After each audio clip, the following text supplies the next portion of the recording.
Hello mga kalingap, shoutout po sa ating lahat and please subscribe, like, and share Jens Siniza. Thank you po mga kalingap, God bless and don't forget to subscribe, like, and share Jens Siniza. Thank you. Picture.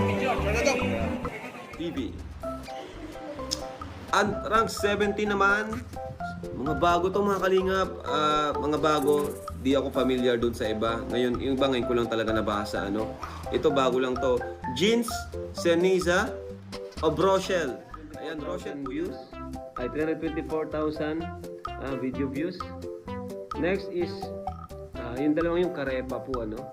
Jeans, Seniza, Rochelle to. 325. Ay, shout po kay Sir Jen Siniza. Dito po ang mga sakalam ng mga reactors. Wow. Pa-like and share po ng ating live po ngayon. Pa-like and share po ng ating live. Yan, shoutout po kay Sir Jersey Reyes, kay Ate Weng Balido, Tita Weng Balido, Ate Jocelyn Yorsowa, shoutout po. Prince Roel and Princess Rachel Fans Group, Lorna Conanan, shoutout po. Magayon dyan sa Legazpi, Mayon Skyline. Opo, maganda po yung yung Legazpi mga kalingap. Actually,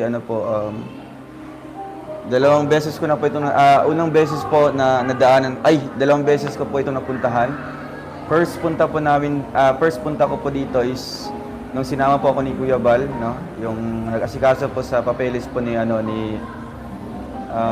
Tate Robin dati, no? Dito po sa DFA po ng Legazpi. So ito yung second time ko mga kalingap, no? Na makapunta po sa lugar po ng Legazpi. Maganda po siya, tahimik. And di pa namin napuntahan yung mismong yung sentro talaga ng Legazpi. Bukas pa kami pupunta kasi bukas na po yung appointment natin mga kalingap. Appointment sa DFA. So alam naman po niya siguro mga kalingap kung ano po ang atong reason, no? Kung anong reason po natin kung bakit andito po tayo ngayon, 'di ba po? Matagal na po itong nakaplano mga kalingap. Matagal na po itong na-appoint or na-scheduled mga kalingap. Ang pagkuha po ng passport sa amin. No? 4 po kami ang kukuha ngayon. Ako, si Kim, si Alex, tsaka si Angeli. No? So, siguro mga matagal-tagal po yung pag-asikaso. Nung August 10 po, pina-appoint po pina-schedule ni Kuya Toto. So ngayon, nalaman po kaagad, no, nag-message kaagad or nag-email kaagad yung DFA dito sa Legazpi na yung appointment namin is bukas, no? Ayan po mga kalingap. Ayan po. Bukas po, andyan po ang ating code number, site name, Legazpi Pacific Mall. Monday, August 19, 2024. And alauna po. Alauna bukas, no? Alauna bukas. Alauna bukas yung appointment namin. So, unfortunately, hindi ko po nadala yung PSA ko po, no? Kasi naiwan po sa Malalag. And nung pinadala na po ni Jello dito sa Daet is estimated pa po, next week pa po makakarating sa Daet. So wala po akong PSA na dala dito. And ewan ko na lang po kung ma-approbahan ba tayo. No? At sa pagkakaalam ko po na may 30 days daw po na mukhang interval na kailangan i-comply yung PSA. No? At nag-order po ako online, no, doon sa website ko ng PSA. And di pa rin po dumating kasi tawag dito. Sabado, Linggo, no, walang office. Kaya pumunta na lang po ako dito para po syempre, no, i-present ko po yung sarili ko para yung binayad namin and then yung scheduled na araw, no, sayang naman po yung appointment.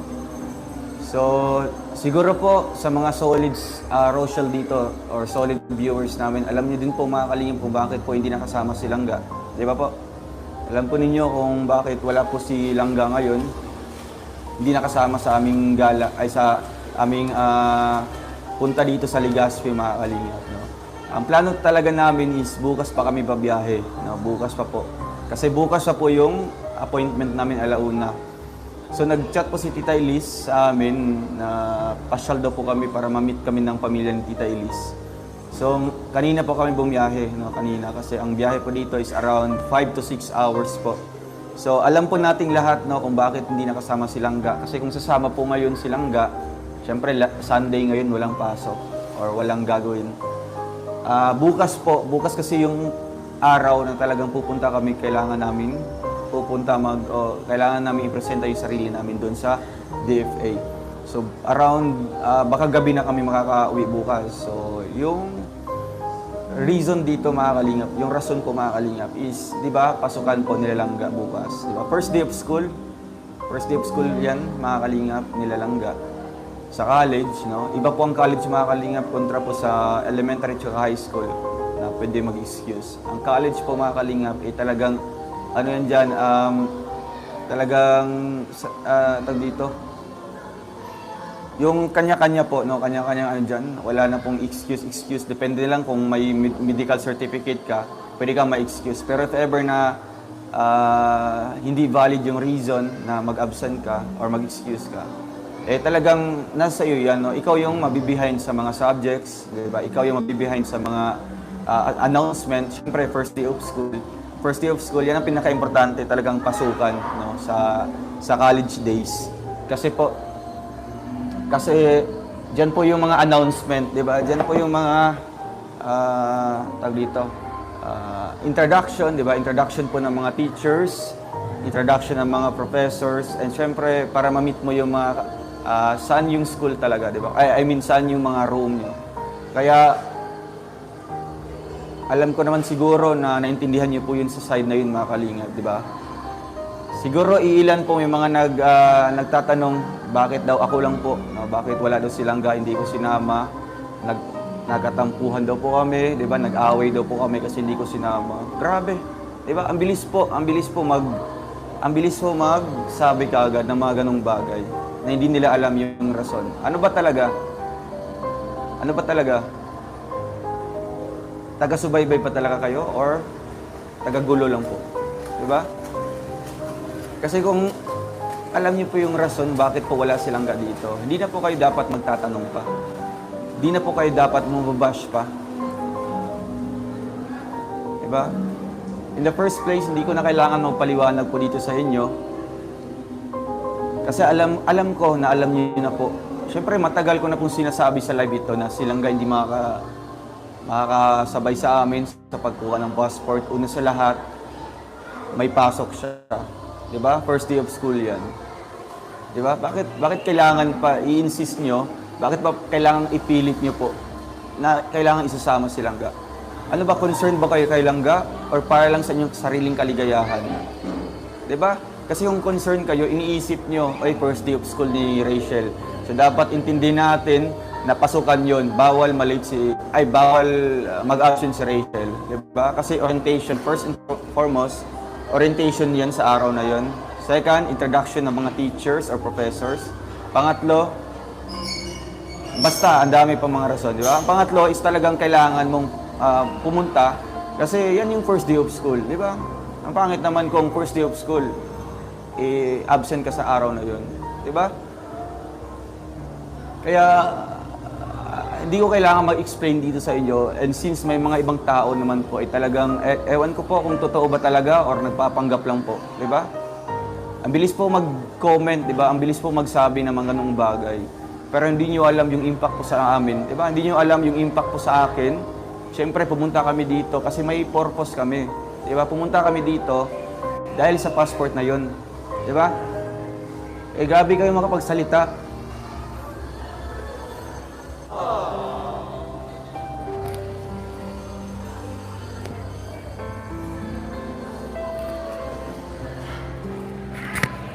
Sorry po.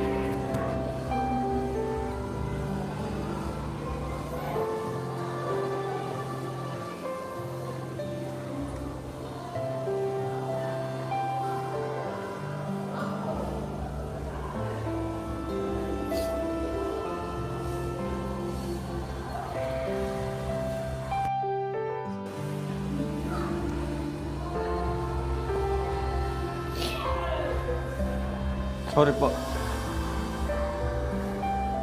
Hindi ko po alam kung totoo ba talaga kayo.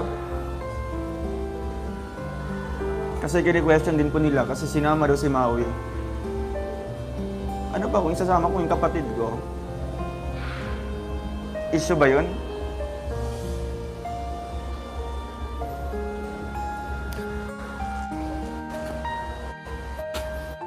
Ang hirap po. Sana ko tatayo dito. Diba?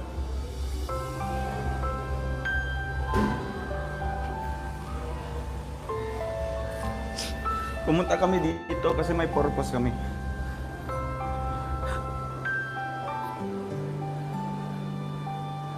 Pinapunta kami dito yung Tita Elise kasi gusto kami ma-meet ng pamilya yung Tita Elise. Hindi para magkasiyahan dito sa resort na ito. Gustuhin ko man, may sama si Rachel.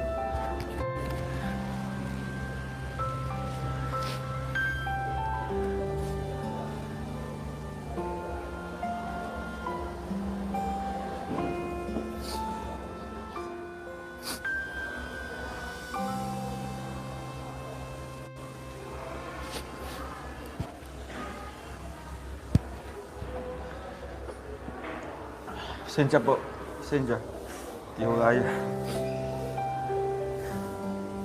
Ang hirap kasi saan ko ilulugar yung ganitong bagay, di ba? Andito kami kasi hindi para magkasiyahan.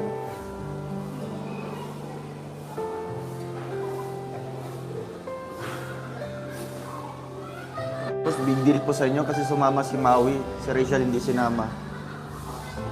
Kung alam niyo lang po ang rason, di ba? Hindi po kayo dapat magtanong po ng ganun. Si Maui po, walang pasok bukas. Hindi ko din po alam na wala siyang pasok bukas. Kaya sinama namin. So bakit big deal po sa inyo na magkasama kami magkapatid dito? Diba? Bakit may tanong pa kayo kung bakit ko sinama yung mga kapatid ko dito?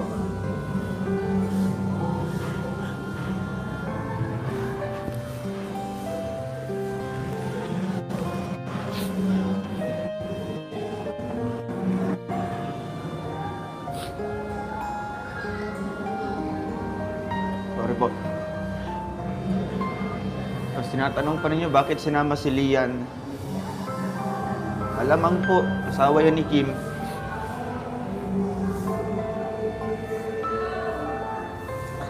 Hindi ko dapat to i-open sa inyo kasi wala na po kayong pakialam doon kung sino yung sasama namin. Kasi alam niyo na po yung rason kung bakit hindi nakasama si Rachel ngayon. Pero grabe kayo magsalita. Grabe kayo mag-conclude kaagad. Hindi naman po niyo alam yung rason. Ang sakit makabasa ng mga ganong bagay, mga ganong mga salita po mga kalingap na hindi niyo po alam yung totoong dahilan.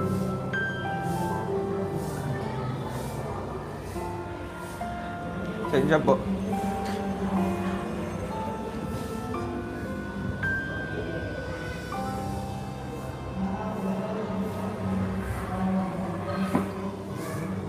Tapos ngayon ini-insist niyo po na magkatampuhan kaming dalawa. Pumunta lang po ako dito, hindi na nakasama si Rachel. Sinasabi niyo po nagkatampuhan kami. Eh, alam ko mga basher po ang gumagawa ng mga ganito. Pero hindi ko po matanggap na sa sariling GC po ng Rochelle. Diba? Mas maintindihan ko po na mga basher. Kasi yan ang gawain nila end of the month. Or paparating na yung pasweldo. Pero ang di ko pong matanggap, pinipresenta yung sarili nila as Rochelle fan. Pero ewan ko po kung totoo ba talaga. Hindi kasi pwede hayaan lang. Hindi pwede kasi pwedeng hayaan lang. Kasi wala din po akong sasabihin. So mukhang nilalabas ko din po na tama po kayo kasi hindi niyo po narinig yung side ko po. Alam niyo na po, di ba? Dati pa, dami nagbabanta sa akin, sa amin nilangga. Sa akin. Kasi hindi nila matanggap na kami nilangga. Pero anong ginawa ko po? Wala po akong reaction, wala po akong comment doon. Kasi gusto ko hayaan lang. Kasi sila po mga kalingap, wala pong alam 'Di ba? Mga duwag po yung mga taong yan. Kung may mga pagbabanta man na ganung bagay. Mga duwag yan. Dati, si Kuya Mario, hindi pa niya alam yung mga ganung bagay. Nung nabasa niya yung pagbabanta sa akin, kinabahan siya sa akin. Sabi ko, hayaan niyo po yan kasi duwag yung taong yan. Huwag kayo matakot yan kasi ang bilis lang mag-comment ng ganung bagay. Kaya si Kuya Mario, nung nabasa yung pagbabanta sa akin, talagang concerned siya sa akin. Pag bumababa ako mag-withdraw lang sa sentro, talagang sinasamahan niya ako. Ayun, pinaliwanag ko Kuya Mario na duwag yung mga ganyang tao. Di ba? Dinadaan sa pagbabanta, di ba? Kaya sa mga ganyang tao, ganung mga comment, wala po akong pakialam doon. Hindi ko invest yung oras ko para sa mga taong ganun, di ba? Kasi ang totoong matapang, harap-harapan kang sasabihan ng ganun, di ba? Ang totoong matapang, hindi dinadaan po sa pagko-comment-comment dyan. Di ba? Ano pa bang bago sa atin dito? Ano pa bang bago? Di ba? Paulit-ulit na nangyayari. Di ba? Paulit-ulit. Paulit-ulit na nangyayari. Mga ganitong bagay. Pambabash sa amin. Di ba? Pagpabanta. Andyan na po. Last month yan po ang nangyari. Pero ano pong ginagawa namin? Di ba hinayaan namin? Pero ngayon, grabe yung ano niyo po, di ba? Kasi kung mas lalo natin silang papansinin, di ba? Mas lalo po silang gaganahang mambash. Kasi tingin po nila, naapektuhan to sila, di ba? Kasi tingin nila, mas ginaganahan silang babash kasi napaka-weak ng taong ito para i-bash natin, di ba? Ang bilis maapektuhan, ang bilis sumuko, ang bilis mag-surrender, di ba? Kaya ayan, pasensya po kasi di ko po kaya, di ba? Ayaw ko man sanang mag-live ngayon, pero alam ko mapupuno na mga pang-bash kung ano mang ipopost ko ngayon ng mga video, ano mang ipopost ko ngayon ng mga picture. Kasi dahil sa kagustuhan nyo, di ba? Dahil sa kagustuhan yung gustong isama si Rachel.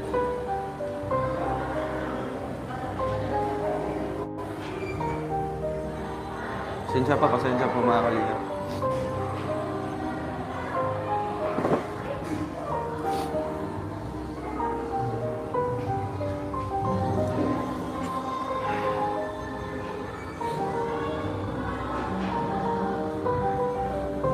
Gustuhin man namin maging masaya konti dito.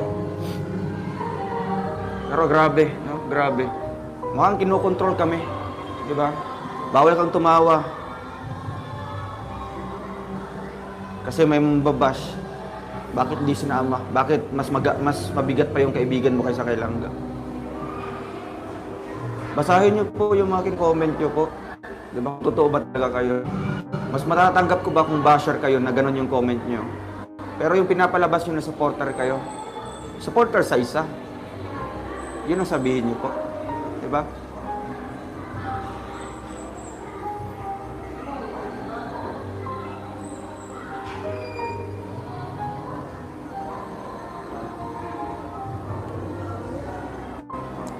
Hindi, kailangan din po mag-explain. Kasi, yun na nga, di ba? Last time, kung hindi ako magsasalita, kung hindi ko i-reveal po ang totoo, so walang mangyayari, mas lalong maraming naapektuhan, mas lalong maraming nadadamay.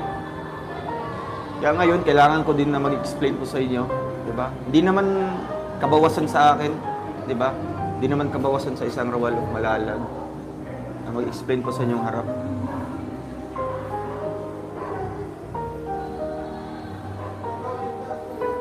Kung gusto lang po umuwi kami ngayon, diba? Sayang naman po yung na-appoint, sayang binayad. At isa pa, bakit ba kami, di ba? Bakit ba magpapakontrol kami sa mga taong ganitong isip? Di ba? Sorry po, hindi ko kaya po. Yan.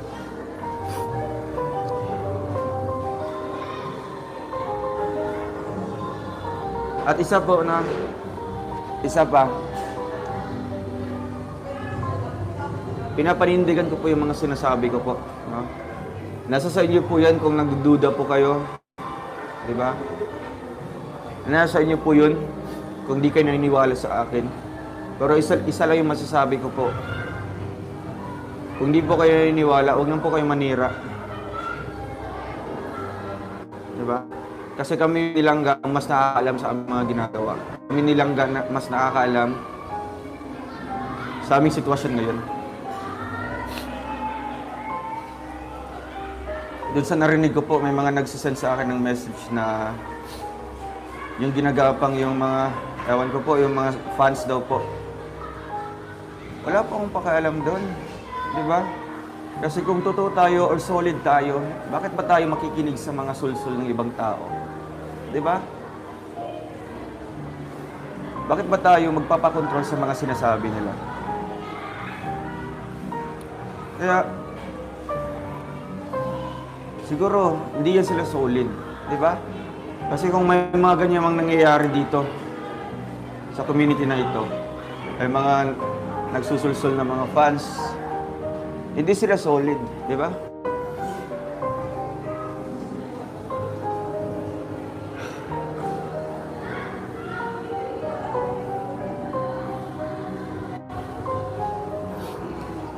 Kung anong gapang po nila no, sa ibang mga fans or sponsors or supporters. Kung solid talaga sila, meron silang isang salita din po. Hindi sila magtatagumpay, di ba? Kasi ako po, hindi ko kailangan ng yung marami, di ba? Ayoko ng maraming supporters. Gusto ko yung totoo lang talaga, di ba? Gusto ko yung totoo. Nasanay po ako sa pagiging konti lang yung views, di ba? Doon tayo nanggaling. Tapos yung pinapalabas ngayon dito, sumikat lang dahil kay Rachel. Sumikat lang dahil may love team. Eh ano yung effort ko? Ano yung sacrifice ko sa aking channel? Yes, may part silang doon kasi nagtutulungan kami.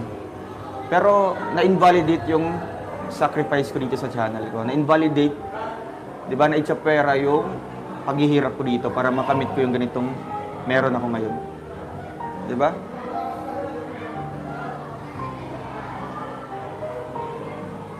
Sige po, sabihin niyo na po yung gustong sabihin niyo po dito. Sabihin niyo na po yung gusto niyo pong sabihin na pa negative or positive po, mga kalingap. Pero isa lang po yung masasabi ko po. Hindi po kayo magtatagumpay sa plano niyo po na siraan pa kami nilangga. Baka sa iba, maging successful po kayo. Pero sa amin nilangga, buwan-buwan po may mga pambabash sa amin kasi naintindihan namin, naghihirap ang pamilyang basher na yun. Kinakailangan ng sahod yung basher na yun.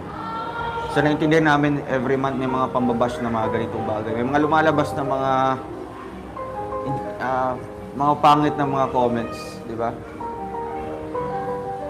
Pero wala na bang bago, di ba? Wala na bang bago? Paulit na ulit na lang po ng ganong mga pambabash po, mga kalinga. Di ba?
Senisa.